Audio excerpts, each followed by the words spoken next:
All right, folks, welcome to SC Custom Designs. This officially is part one of building a table for the Works Worldwide Environmental Regulatory Compliance Systems.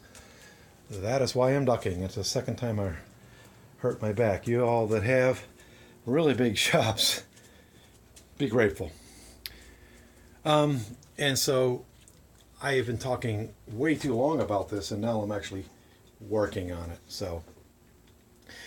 And I'm taking my time with it. This is a 67-pound piece of glass, $2,000 plus to make the sign. And the previous owner of the Works has asked me to make a table for his office. So, boy, I'm just thrilled to receive that project. Finally done painting my house. That's all you've been hearing about for quite a while. Again, you're in the shop of SC Custom Designs. That would be me, the woodworking part. My wife is the other part, which she works with clothes and various types of things. So those boards there, red oak, are going to be joined together, two of them joined together to create end panels for the sides of the table. I hope I don't hit my back again. So we're going to talk about a lot of things real quick. If you've been following me for some time, you understand what this is down there. Essentially, when you have a small shop like mine, you have to know where you can put your table saw. This is a contractor table saw put up on wheels, where you can rip a 4x8. So I've got the room behind me, which there's a fridge, and if I put him exactly there, I can rip a 4x8. Naturally, I have to move some things out of the way. Today we're just ripping some oak. The next part of the table is going to be some strips that's going to go on the top. So the length of the sign, and then this way across at the ends, and it's going to have a miter. They'll be joined as a miter here. Okay? Then under that is going to go another piece of oak that's going to be dovetail. I am hungry, so I'm sorry, I'm just not talking fluently here. All right, so it's a work in progress. What I love about having a wood shop and having the free design is just that. I can do what I want as I go along. But basically, these are the sides. So those boards over there will be joined up to look something like this. I may change my mind on that design. All right, so that'll be on the ends. Okay, and then these guys will connect here on both sides, thereby creating what looks like one piece. It's pretty cool. All right, and so let's go ahead and do that. So yesterday I cut those panels out there that I'll join up with a biscuit joiner. I'm going to be planing them. I'm going to be jointing. I got the jointer assembled yesterday. I cleaned it up really good. I don't know when the last time it was used. This was a gift to SC Custom Designs. And I have a jig over there that's going to help me to put the blades in. You see it over there. Sorry, y'all on the big TVs. And so that's what I still have to do. But I'm just doing things in stages. Okay, so we'll be planing and jointing. Today, we're going to be just ripping this. You really want the less teeth, the better. When you're ripping. So again, this is red oak. I'm going to be doing 2.5 inches with my cut. 2.5 inches. To help me do this safely, we're going to use the gripper, the GRR gripper. I already have it set up so that when it passes by the blade, this is what makes this thing stellar. You can see that it's going to ride between the teeth. The blade, okay? Just make sure it's not too high. Because that would be a problem, my friends. It'd be a waste of an investment. But the good thing, the thing is with this, is that I'd rather hit this instead of my fingers, right? All right, so they obviously thought about this, and it just clears it, okay? With your standard 1 by whatever, 6, this is. All right, so that's that. And this here is going to drop down and catch the wood, in theory. And so it'll pull the wood through. Now they recommend that you get tandem, and I do have tandem, but I'm not going to be using the other one. He's over here. I'm going to use that guy over there, possibly. We'll see what I do. Maybe I'll just use this one. But I want to introduce you to the Thin Rip Duo table jig, table saw jig. It can be used also on the bandsaw.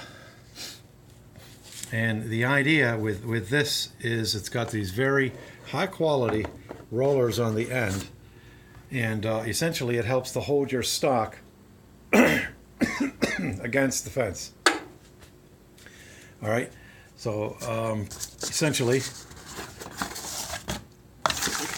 it's stellar for the idea of basically doing thin rips, so multiple of the same thin rips while you're pushing the stock through. All right, and so that's, but what I'm going to do, I'll use it for excuse me, is just to hold the stock in place. That's going to help me concentrate more on getting the stock through.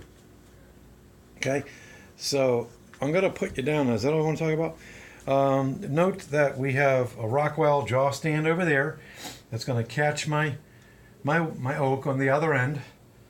Always have your tools unplugged when they're not in operation. And so that's that. What else can we talk about? Maybe we just get on with it? All right. Again, thank you for coming into my shop. If you like what you see, give us a thumbs up, thumbs down, let us know why. And we'll try to make it better, my friends. And there's a thunderstorm happening right now, and I love thunderstorms. I feel like I'm missing out on life. Okay, so we want to make sure that we have the clearance behind me, which I think actually, I'm going to have to move you, so please forgive y'all on the big TVs, so on and so forth. You're not shy to tell me that I give you headaches and you need Dramamine. So we're all set here. So what I'm going to do is bring them to the here. Give me an idea where I want this to be. And really, all you do is take them out of the. Come over so you can see it. Take them out of the box. You're not seeing that, anyways. And set them down in here. Take your stock, move them like this, move this against there, and then simply lock it in.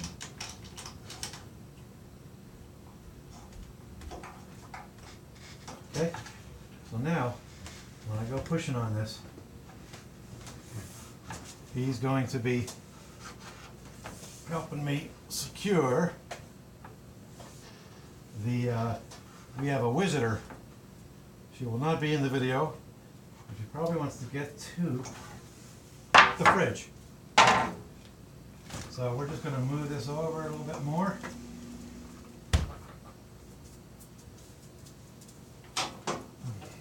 Just turn this knob here, and it helps to hold it, move it down a little bit more in place. Let's do another dry run. Plenty of dry runs, my friends. Okay? That is plenty tight there. I'm happy with that. Okay? So, this gives me, I picked this up at a wood show in Secaucus, New Jersey in 2018. think it was 2018. Losing track of time. Suppose that happens when you get a little bit older, just time flies. Phenomenon happens, it flies and slows down at the same time. All right, so let's go ahead and rip this. Good idea to have air protection. This is a Sense Guard. It really works. Okay. Let's go ahead and plug in the saw. Not hit my back again, I hope. I don't hit it again. Barney, shout out to Barney and Barney's Woodshop in England, the UK. He's got a real small shop. He's probably saying, Steve, what are you complaining for? Terrible accent, I know Barney. Okay. Love listening to Barney. Please look him up, Barney's Woodshop in the UK. All right, so we've got our Alfie table here. Rockwell, let's go ahead and fire up the machine here. The dust collection, sorry.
All right. You just witnessed a very safe operation. I should have mentioned that the manufacturers of this gig also, this jig, want you to make sure you've got your riving knife, okay? So that allowed, so we used the gripper, kept our hands safe. We used this unit here, which is the Thin Rip Duo. And there you go. So I'm going to go ahead and rip the other pieces for the unit and consider this the end of part one. We're well on our way to getting ready to get the table made. Thanks for coming into the shop. Take care. God bless. Stay safe in your shop.